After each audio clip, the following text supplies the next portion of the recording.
కాళేశ్వరం ప్రాజెక్టులో అక్రమాలకు సంబంధించి జస్టిస్ పీసీ ఘోష్ కమిషన్ ముందు హాజరయ్యారు తెలంగాణ మాజీ ముఖ్యమంత్రి కేసీఆర్.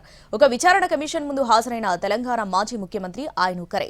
అయితే ఉమ్మడి ఆంధ్రప్రదేశ్లో కొందరు ముఖ్యమంత్రులు కమిషన్ల ముందు హాజరై వివరణ ఇచ్చారు. జస్టిస్ పినాకి చంద్రఘోష్ కమిషన్ మాజీ సీఎం కేసీఆర్ను 50 నిమిషాల పాటు ప్రశ్నించింది. కేసీఆర్కు 18 ప్రశ్నలు సంధించింది కమిషన్. కాళేశ్వరం ప్రాజెక్టులో భాగంగా ఉన్న మేడిగడ్డ బ్యారేజీ కుంగుబాటు, ప్రాజెక్టుల రీడిజైనింగ్, బ్యారేజీల స్థలాల మార్పు, నిర్మాణంలో లోపాలు, ఆర్థిక అవకతవకలపై జస్టిస్ పీసీ ఘోష్ కమిషన్ విచారణ చేస్తోంది.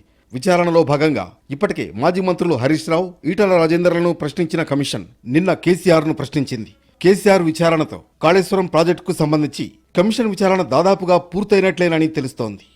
కేసీఆర్ కంటే ముందు ఉమ్మడి ఆంధ్రప్రదేశ్ రాష్ట్రంలో కొందరు మాజీ ముఖ్యమంత్రులు కమిషన్ల ముందు హాజరై వివరణిచ్చుకున్నారు.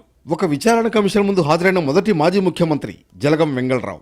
1973 నుంచి 1978 వరకు సీఎంగా పనిచేశారు వెంగళరావు. తన పాలనా కాలంలో అవినీతి ఆరోపణలపై విమద్లాల్ కమిషన్ ముందు మాజీ సీఎం హోదాలో హాజరయ్యారు. ఆ తర్వాత జస్టిస్ వి భార్గవ కమిషన్ కూడా విచారణ జరపగా దానికి కూడా వెంగళరావు వివరణిచ్చినట్లు తెలుస్తోంది. మాజీ సీఎం ఎన్టీఆర్ కూడా కమిషన్ విచారణ ఎదుర్కొన్నారు. జస్టిస్ శ్రీరాములు కమిషన్ ముందు హాజరయ్యేందుకు మాజీ సీఎంగా బీఆర్కే భవన్ మెట్లెక్కారు ఎన్టీఆర్. 1984లో గుంటూరు సభలో ఎన్టీఆర్పై మల్లెల బాబ్జీ అనే యువకుడు దాడి చేశాడు. ఆ తర్వాత కొన్నాళ్లకు బాబ్జీ అనుమానాస్పద స్థితిలో చనిపోయాడు. ఈ కేసులో ఎన్టీఆర్ విచారణను ఫేస్ చేయాల్సి వచ్చింది.